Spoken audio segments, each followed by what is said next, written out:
Situé au-dessus de l'équateur, au centre de l'Afrique, le Cameroun est un pays culturellement riche. De par la diversité de son peuple, c'est le pays de Ruben Omniobe, le pays de Django Foncha, le pays d'Amadou Ahidjo, le pays de Nidjon Fuji, c'est le pays de Paul Biya. D'abord colonisé par les Allemands de 1884 à 1916, le Cameroun fut ensuite divisé par les Anglais et les Français pour se réunir enfin le 1er octobre 1961, date de création de la République fédérale du Cameroun.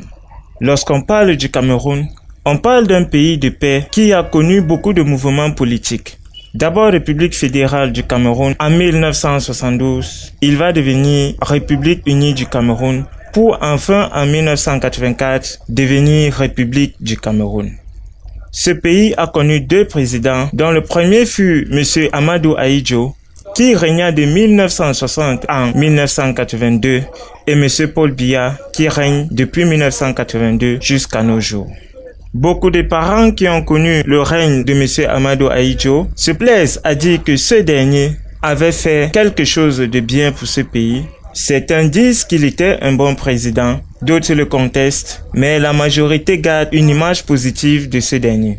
Toutefois, lorsqu'on parle de l'histoire du Cameroun, lorsqu'on prononce l'année 1982, une date majeure retient l'attention des Camerounais, c'est le 2 novembre 1982. En effet, le 2 novembre 1982, le président d'alors, M. Amadou Ahidjo, démissionne de ses fonctions de chef d'État et nomme comme remplaçant M. Paul Biya qui va prendre les rênes du pays de 1982 jusqu'à nos jours. Beaucoup de Camerounais gardent cette date en mémoire.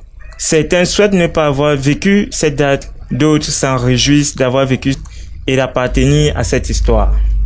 Parmi les Camerounais interrogés, d'aucuns pensent que M. Amadou Ahidjo a été un bon président pour le Cameroun, qu'il a eu une vision pour le Cameroun, qu'il a réalisé de grandes choses pour le Cameroun et qu'il avait une pensée profonde pour le Cameroun. D'aucuns pensent même que c'est sous son règne que des grands projets qui ont permis de marquer l'image du Cameroun à l'extérieur ont été réalisés. D'autres par contre soutiennent que ce dernier était un dictateur, un écraseur des hommes, un homme qui ne voulait pas d'opposition.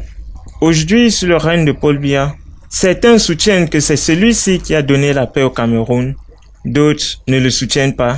Mais la grande majorité du Cameroun trouve que le règne Ahidjo a été meilleur que le règne Paul Biya.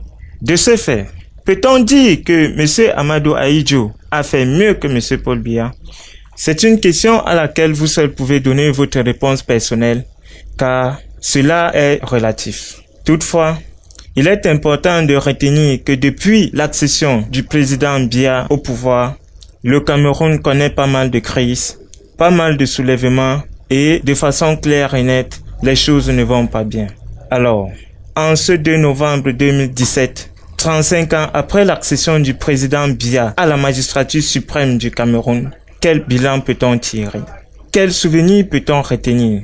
Aurons-nous souhaité que M. Ahidjo le nomme à la tête de notre pays ou pas?